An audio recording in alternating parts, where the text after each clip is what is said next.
Good morning to all of you. Greetings to you in the name of the Father, and the Son, and the Holy Ghost. காலை வணக்கங்கள்.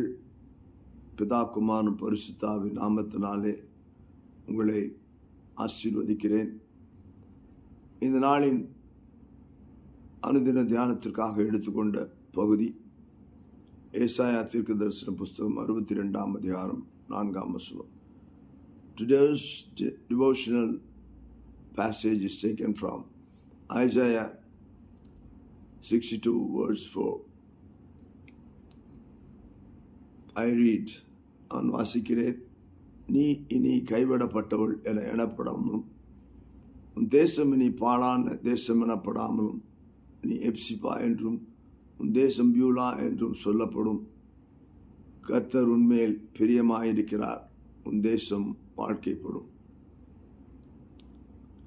In English, thou shalt no more be termed forsaken, neither shall thy land any more be termed desolate, but thou shalt be called Hephzibah, and thy land Beulah, for the Lord delighteth in thee, and the land shall be married. ஒரு அருமையான ஒரு வாக்குத்தத்தத்தை தேவன் இங்கே அந்த Zion மறுவாழ்வுக்கு கொடுக்கிறதை பார்க்கிறோம். எருசலேமுக்கு மறுவாழ்வு கொடுக்கிறது. இதற்கு தலைப்பு கொடுக்க வேண்டும் என்றால் நெவர் அலோன். அவருடைய ஜனங்கள் சியோன்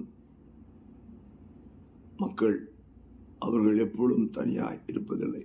நெவர் அலோன், தனிமையாய் இருப்பதில்லை என்ற தலைப்பிலே இந்த நாளில் உங்களோடு கூட இந்த வார்த்தையை பகிர்ந்து கொள்கிறேன். சியோனுக்கு மீட்பை தேவன் கொடுக்கிறவராயிருக்கிறார். ஒரு காரியம் நாம் புரிந்து கொள்ள வேண்டும். கர்த்தரை நாம் அறிந்து கொள்ளும்போது, கர்த்தருடைய நாமத்தை நாம் நம்முடைய வாழ்க்கையிலே உயர்த்தும் போது, கர்த்தரை நாம் தேடும்போது, கர்த்தருக்கு நாம் இடம் கொடுக்கும்போது, He is a Jehovah God who rules the whole universe. அவர் இந்த உலகம் அனைத்தையும் அவர் ஆளுகிறவர். அவர்தான் சகலத்தையும் நமக்கு கொடுக்கிறவராய் இருக்கிறார். உலக மக்கள் உலகத்திலே வாழும்போது அனுபவிக்க நாம் பிறந்திருக்கிறோம் என்று சொல்லி வாழ நினைக்கிறார்கள். Even the people who so-called we know Christ are bound to make this mistake. கிறிஸ்துவை அறிந்தவர்களும் இந்த தவற்றை நான் ஆண்டவருக்காக வாழ வேண்டும் என்ற எண்ணத்தை விட்டு எனக்கு கொடுத்திருக்க சகல காரியங்களும் ஆண்டவர் அனுபவிக்க கொடுத்திருக்கிறார் என்று நினைப்பது தவறான ஒரு காரியம். இங்கே ஆண்டவர் மீட்பை கொடுக்கும்படியாக அப்படிப்பட்ட மக்களுக்கு என்ன நடக்கிறது என்று சொல்லும்போது கைவிடப்பட்ட நிலையில் அவர்கள் வந்து விடுகிறார். When you leave Christ, the hand of Christ, the presence of God, you get stuck in problems. ஆண்டவரை தேடாமல் விட்டு விடும்போது, ஆண்டவருடைய கரத்தை பிடித்து கொள்ளாமல் இருக்கும்போது, ஆண்டவருக்கு கீழ்ப்படியாமல் இருக்கும்போது நடக்கும்படியான காரியம் நாம் விடுபட்ட நிலைமையில் இருக்கிறோம். அந்த இடத்தில் தான் இங்கே ஆண்டவர் தம்முடைய கரத்தை நீட்டி மீண்டுமாக நம்மை தூக்கிவிட, என் ஜனம் நான் தெரிந்து கொள்ளப்பட்ட ஜனம் என்று சொல்லி அவர்கள் உணர்வுள்ள இருதயத்தை பெற்றுக்கொண்டு கர்த்தரை நோக்கி கூப்பிடும்போது அவர் மீண்டுமாக அவர்களுக்கு புது வாழ்வு கொடுக்கிறவராய் இருக்கிறார். அவர் ஒருபோதும் நம்மை விட்டு விலகுவதில்லை, நம்மை கைவிடுவதில்லை. Never leave us nor forsake us. ஆனபடிதான் இங்கே சொல்லுகிறார், நீ கைவிடப்பட்டவள் அல்ல, நீ என்னால் தெரிந்து கொள்ளப்பட்டு எனக்கு மகிழ்ச்சியான ஜனமாய் நீ இருக்கிறாய். நான் உன்னை திருமண காரியங்கள், திருமண மணவாட்டி ஆகிய சபையாக நான் உன்னை தெரிந்து கொண்டேன்.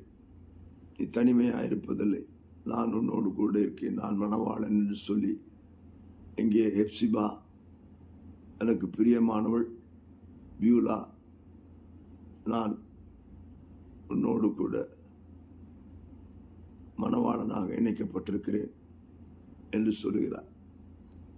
60ஆம் அதிகாரத்தில் நாம் பார்க்கும்போது, ஏசாயா 60ஆம் அதிகாரத்திலே பார்க்கும்போது அங்கே 15ஆம் வசனத்தை நான் உங்களுக்கு வாசித்து காட்ட விரும்புகிறேன். அங்கே 15ஆம் வசனத்திலே சொல்லுகிறது, நீ நெகிழப்படாததும் கைவிடப்படாததும் ஒருவரும் கடந்து நடவாதும் இருந்தாய். ஆனாலும் உன்னை நிச்சய மாட்சிமையாகவும் தலைமுறை தலைமுறையாயிருக்கும் மகிழ்ச்சியாகவும் வைப்பேன். அப்படிப்பட்ட கைவிடப்படாத நிலைமையிலே மீண்டுமாக ஆண்டவர் கொண்டு வந்து வைப்பதற்காக ஒரு தலைமுறைக்கு அல்ல, பல தலைமுறைக்கு அவர் அந்த இணைப்பை கொடுக்கிறவராய் இருக்கிறார். அதை மீண்டுமாக உறுதிப்படுத்தும்படியாக ஏசாயா 54ஆம் அதிகாரத்திலே நாம் தனிமையாக இல்லை என்பதை குறித்து பார்க்க இன்னொரு வார்த்தையும் கூட உங்களுக்கு வாசிக்கிறேன். கைவிடப்பட்டும் மனம் நொந்தவளான ஸ்திரியை போலும் இளம் பிராயத்தில் விவாகம் செய்து தள்ளப்பட்ட மனைவி போலும் இருக்கிற உன்னை கர்த்தர் அழைத்தார் என்று உன் தேவன் சொல்லுகிறார். கைவிடப்பட்ட நிலைமையிலே மனம் தளர்ந்திருக்கும்படியான ஒரு பெண்மணியை போல இளப்பிராயத்தில், அதாப்பட்டு வாழ வேண்டிய நேரத்திலே அங்கு கைவிடப்பட்ட நிலைமை இல்லாதபடிக்கு, நீ விவாகம் செய்து தள்ளப்பட்டவளாய் இல்லாதபடிக்கு அங்கே உன்னை சேர்த்துக் கொள்கிறார். The Lord hath called thee as a woman forsaken and grieved in spirit, and a wife of youth, when thou wast refused, says thy God. அப்படிப்பட்ட ஒரு சூழ்நிலை வந்தால் ஆண்டவர், நீ தனியாக இருப்பதிலே நான் உன்னோடு கூட இருக்கிறேன் என்று சொல்கிறார்.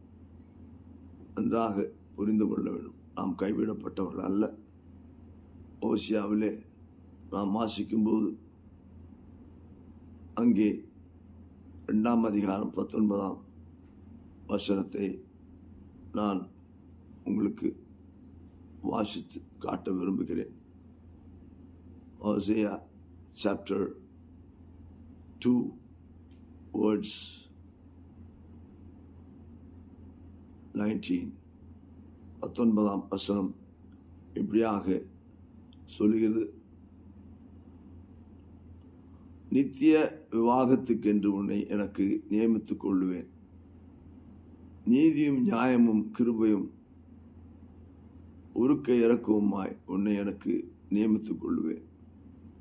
And I'll betroth thee unto me forever, yea, I'll betroth thee unto me in righteousness and in judgment and in loving kindness and in mercies.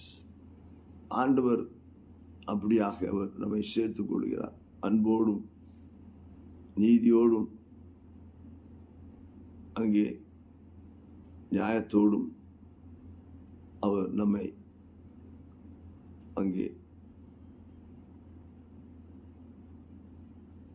விவாகத்துக்கு நம்மை தெரிந்து கொள்கிறார். இப்படிப்பட்ட தேவன் நம்மோடு கூட இருக்கிறார். அந்த விசுவாசத்திலே நாம் தைரியம் கொள்வோம்.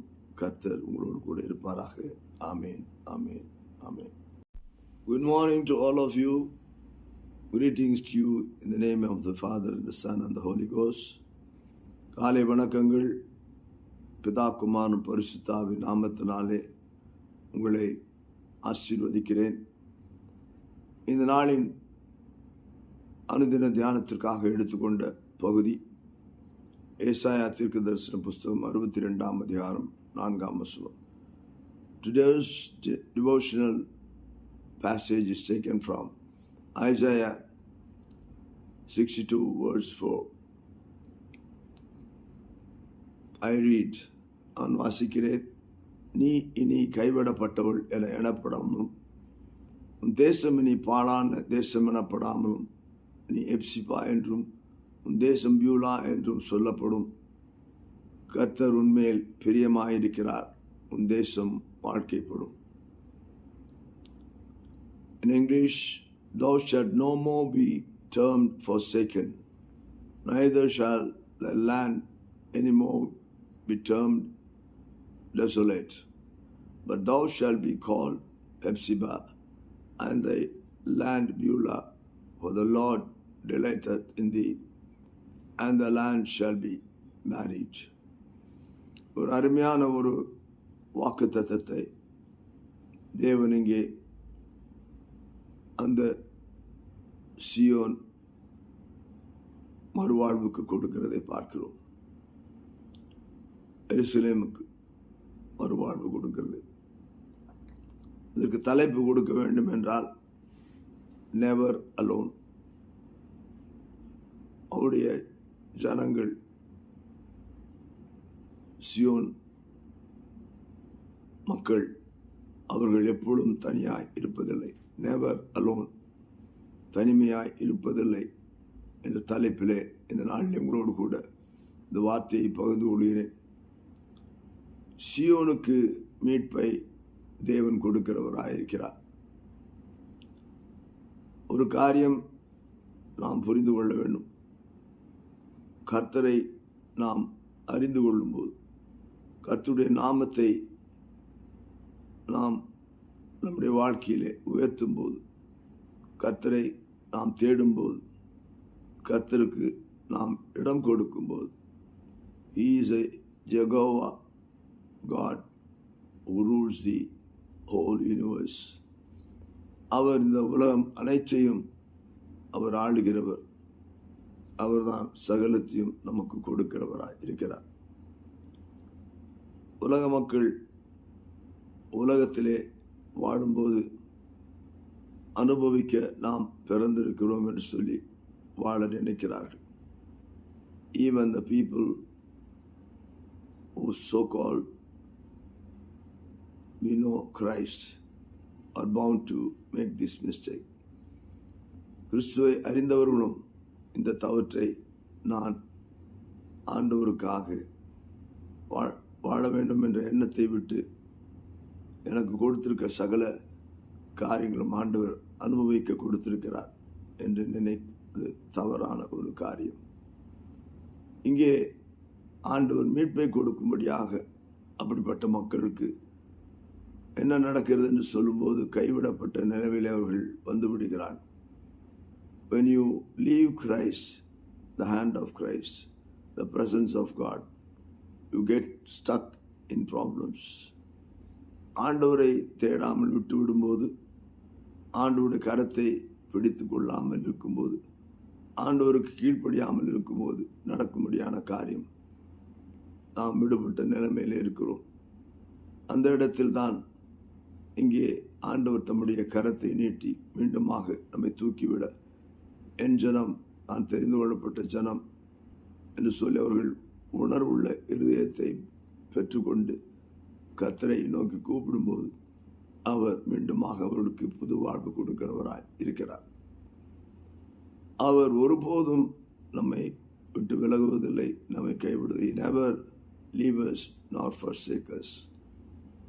ஆனபடிதான் இங்கே சொல்லுகிறார், நீ கைவிடப்பட்டவள் அல்ல, நீ என்னால் தெரிந்து கொள்ளப்பட்டு எனக்கு மகிழ்ச்சியான ஜனமாய் நீ இருக்கிறாய். நான் உன்னை திருமண காரியங்கள், திருமண மணவாட்டி ஆகிய சபையாக நான் உன்னை தெரிந்து கொண்டேன். நீ தனிமையாக இருப்பதில்லை, நான் உன்னோடு கூட இருக்கேன், நான் மணவாளன் என்று சொல்லி இங்கே ஹெப்சிபா எனக்கு பிரியமானவள், பியூலா நான் உன்னோடு கூட மணவாளனாக இணைக்கப்பட்டிருக்கிறேன் என்று சொல்கிறார். 60ஆம் அதிகாரத்திலே நாம் பார்க்கும்போது, ஏசாயா 60ஆம் அதிகாரத்திலே பார்க்கும்போது அங்கே 15ஆம் வசனத்தை நான் உங்களுக்கு வாசித்து காட்ட விரும்புகிறேன். அங்கே 15ஆம் வசனத்திலே சொல்லுகிறது, நீ நெகிழப்படாததும் கைவிடப்படாததும் ஒருவரும் கடந்து நடவாதும் இருந்தாய். ஆனாலும் உன்னை நிச்சய மாட்சிமையாகவும் தலைமுறை தலைமுறையாயிருக்கும் மகிழ்ச்சியாகவும் வைப்பேன்.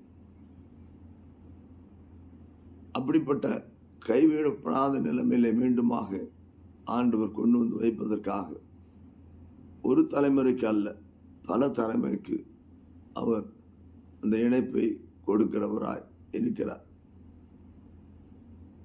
அதை மீண்டுமாக உறுதிப்படுத்தும்படியாக ஏசாயா 54ஆம் அதிகாரத்திலே நாம் தனிமையாக இல்லை என்பதை குறித்து பார்க்க இன்னொரு வார்த்தையும் கூட உங்களுக்கு வாசிக்கிறேன். கைவிடப்பட்டும் மனம் நொந்தவளான ஸ்திரியைப் போலும் இளம் பிராயத்தில் விவாகம் செய்து தள்ளப்பட்ட மனைவி போலும் இருக்கிற உன்னை கர்த்தர் அழைத்தார் என்று உன் தேவன் சொல்கிறார். கைவிடப்பட்ட நிலைமையிலே மனம் தளர்ந்திருக்கும்படியான ஒரு பெண்மணியைப் போல இளப்பிராயத்தில் அதாப்பட்டு வாழ வேண்டிய நேரத்தில் அங்கு கைவிடப்பட்ட நிலைமை இல்லாதபடிக்கு, நீ விவாகம் செய்து தள்ளப்பட்டவளாய் இல்லாதபடிக்கு அங்கே உன்னை சேர்த்துக் கொள்கிறார். The Lord hath called thee as a woman forsaken and grieved in spirit, and a wife of youth, when thou wast refused, says thy God. அப்படிப்பட்ட ஒரு சூழ்நிலை வந்தால் ஆண்டவர், நீ தனியாக இருப்பதிலே நான் உன்னோடு கூட இருக்கிறேன் என்று சொல்கிறார். நன்றாக புரிந்து கொள்ள வேண்டும், நாம் கைவிடப்பட்டவர்கள் அல்ல.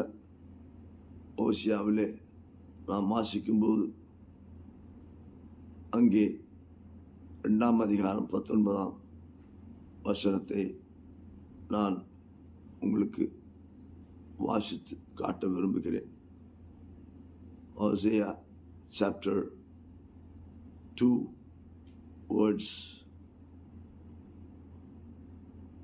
19, 19ஆம் வசனம் இப்படியாக சொல்கிறது, நித்திய விவாகத்துக்கென்று உன்னை எனக்கு நியமித்துக் கொள்ளுவேன், நீதியும் நியாயமும் கிருபையும் உருக்க இறக்கவுமாய் உன்னை எனக்கு நியமித்துக் கொள்ளுவேன். And I'll betroth thee unto me forever, yea, I'll betroth thee unto me in righteousness and in judgment and in loving kindness and in mercies. ஆண்டவர் அப்படியாக அவர் நம்மை சேர்த்துக் கொள்கிறார். அன்போடும் நீதியோடும் அங்கே நியாயத்தோடும் அவர் நம்மை அங்கே விவாகத்துக்கு நம்மை தெரிந்து கொள்கிறார். இப்படிப்பட்ட தேவன் நம்மோடு கூட இருக்கிறார். அந்த விசுவாசத்திலே நாம் தைரியம் கொள்வோம். கர்த்தர் உங்களோடு கூட இருப்பாராக. ஆமேன், ஆமேன், ஆமேன்.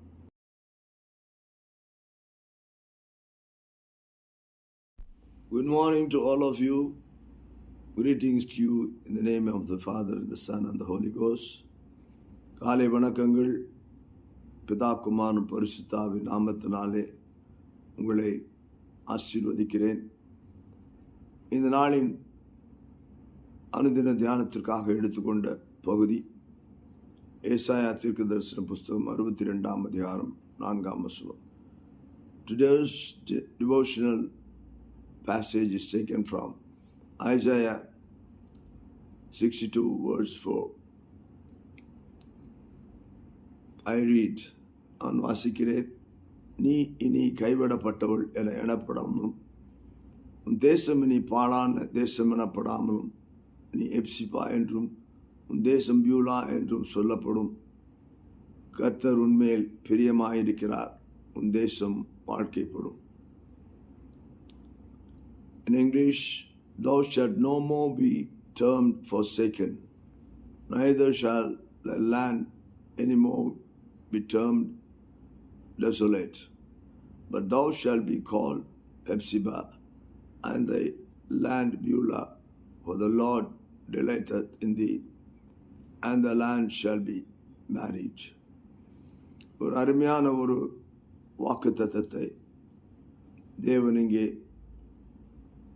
அந்த சியோன் மறுவாழ்வுக்கு கொடுக்கிறதை பார்க்கிறோம்.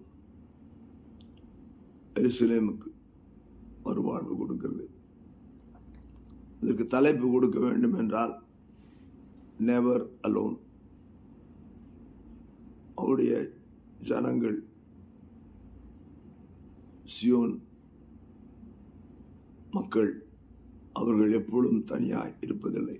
நெவர் அலோன், தனிமையாய் இருப்பதில்லை என்ற தலைப்பிலே இந்த நாளில் உங்களோடு கூட இந்த வார்த்தையை பகிர்ந்து கொள்கிறேன். சியோனுக்கு மீட்பை தேவன் கொடுக்கிறவராயிருக்கிறார். ஒரு காரியம் நாம் புரிந்து கொள்ள வேண்டும். கர்த்தரை நாம் அறிந்து கொள்ளும்போது, கர்த்தருடைய நாமத்தை நாம் நம்முடைய வாழ்க்கையிலே உயர்த்தும் போது, கர்த்தரை நாம் தேடும்போது, கர்த்தருக்கு நாம் இடம் கொடுக்கும்போது, He is a Jehovah God who rules the whole universe. அவர் இந்த உலகம் அனைத்தையும் அவர் ஆளுகிறவர். அவர்தான் சகலத்தையும் நமக்கு கொடுக்கிறவராய் இருக்கிறார்.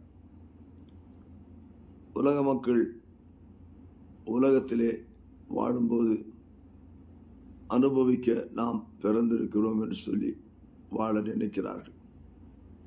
Even the people who so-called we know Christ are bound to make this mistake.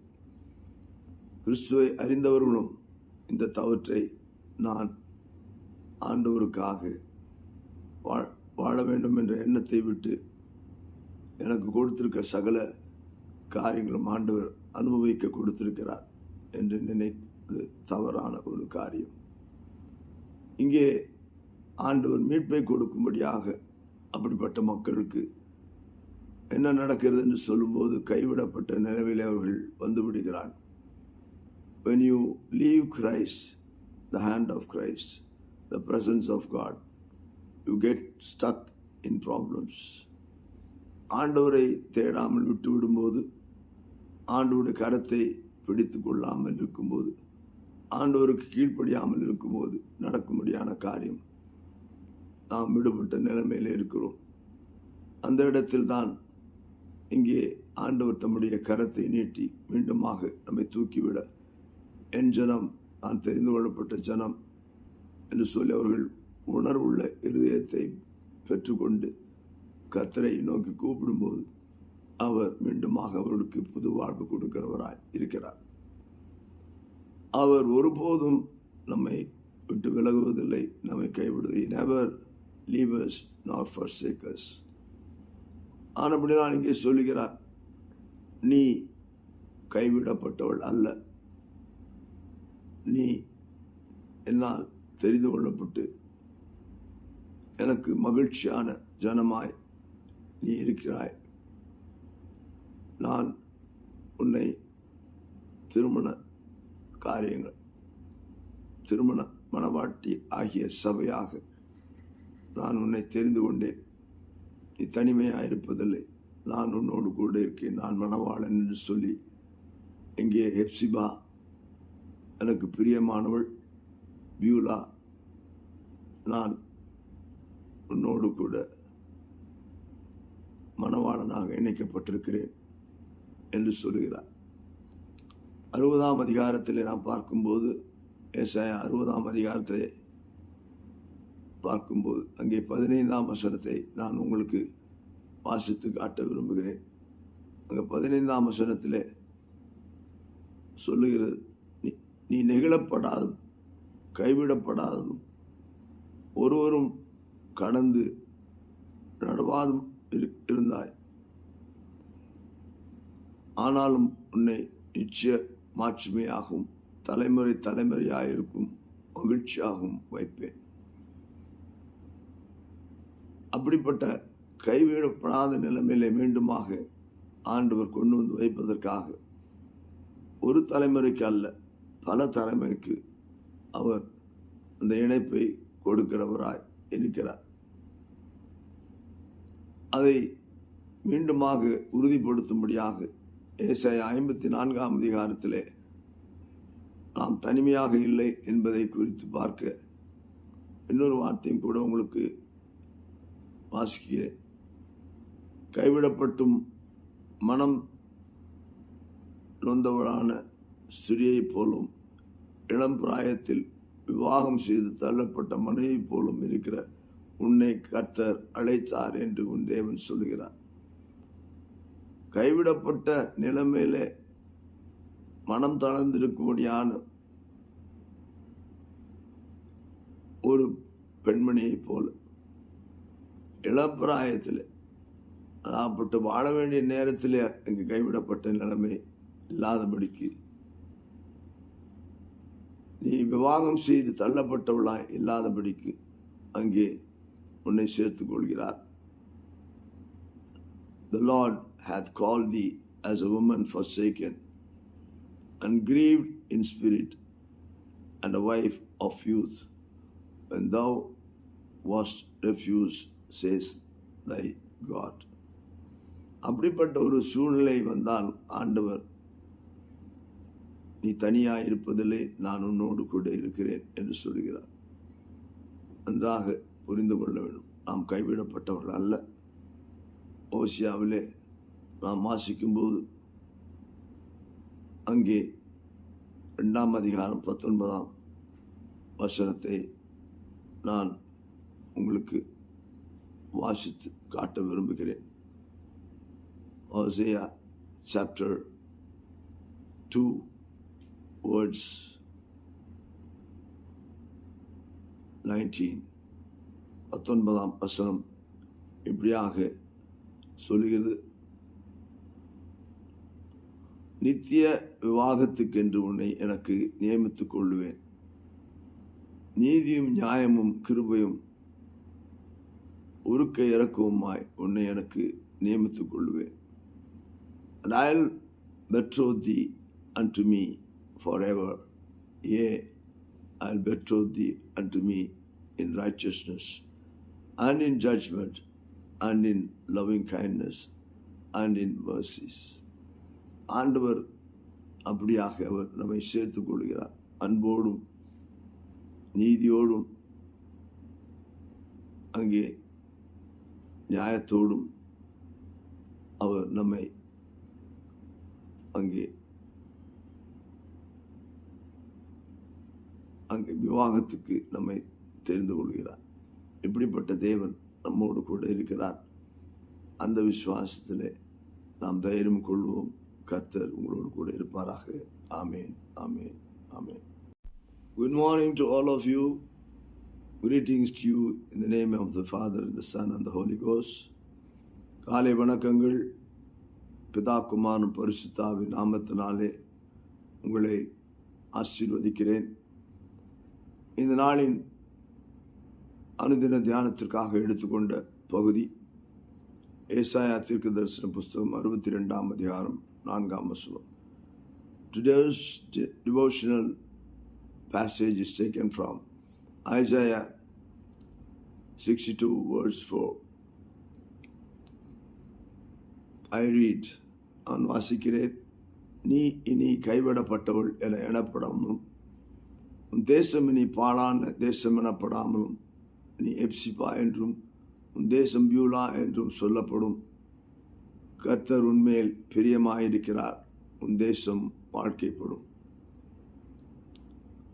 In English, thou shalt no more be termed forsaken, neither shall the land any more be termed desolate, but thou shalt be called Hephzibah and the land Beulah, for the Lord delighteth in thee, and the land shall be married.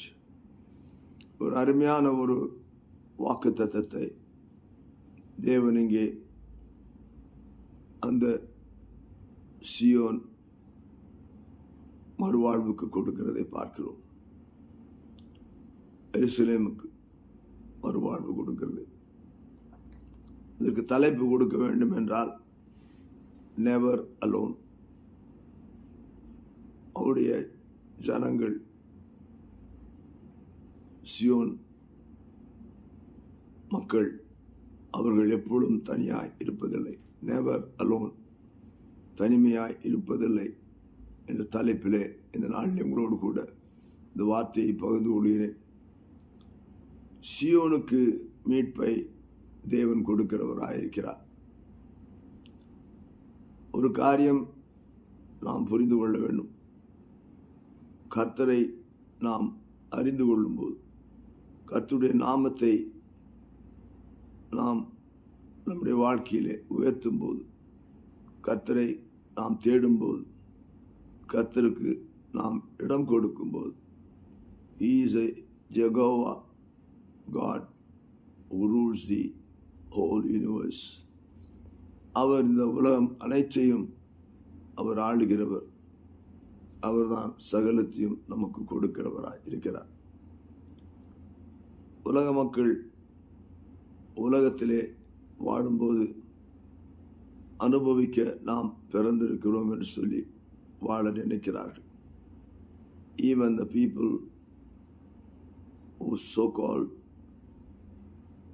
we know Christ are bound to make this mistake. கிறிஸ்துவை அறிந்தவர்களும் இந்த தவற்றை நான் ஆண்டவருக்காக வாழ வேண்டும் என்ற எண்ணத்தை விட்டு எனக்கு கொடுத்திருக்க சகல காரியங்களும் ஆண்டவர் அனுபவிக்க கொடுத்திருக்கிறார் என்று நினைப்பது தவறான ஒரு காரியம்.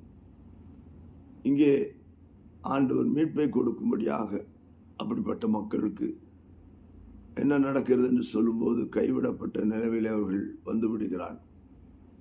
When you leave Christ, the hand of Christ, the presence of God, you get stuck in problems. ஆண்டவரை தேடாமல் விட்டு விடும்போது, ஆண்டவருடைய கரத்தை பிடித்து கொள்ளாமல் இருக்கும்போது, ஆண்டவருக்கு கீழ்ப்படியாமல் இருக்கும்போது நடக்கும்படியான காரியம் நாம் விடுபட்ட நிலைமையில் இருக்கிறோம். அந்த இடத்தில் தான் இங்கே ஆண்டவர் தம்முடைய கரத்தை நீட்டி மீண்டுமாக நம்மை தூக்கிவிட, என் ஜனம் நான் தெரிந்து கொள்ளப்பட்ட ஜனம் என்று சொல்லி அவர்கள் உணர்வுள்ள இருதயத்தை பெற்றுக்கொண்டு கர்த்தரை நோக்கி கூப்பிடும்போது அவர் மீண்டுமாக அவர்களுக்கு புது வாழ்வு கொடுக்கிறவராய் இருக்கிறார். அவர் ஒருபோதும் நம்மை விட்டு விலகுவதில்லை, நம்மை கைவிடுவதில்லை. Never leave us not forsake us. ஆனபடிதான் இங்கே சொல்லுகிறார், நீ கைவிடப்பட்டவள் அல்ல, நீ என்னால் தெரிந்து கொள்ளப்பட்டு எனக்கு மகிழ்ச்சியான ஜனமாய் நீ இருக்கிறாய். நான் உன்னை திருமண காரியங்கள், திருமண மணவாட்டி ஆகிய சபையாக நான் உன்னை தெரிந்து கொண்டேன்.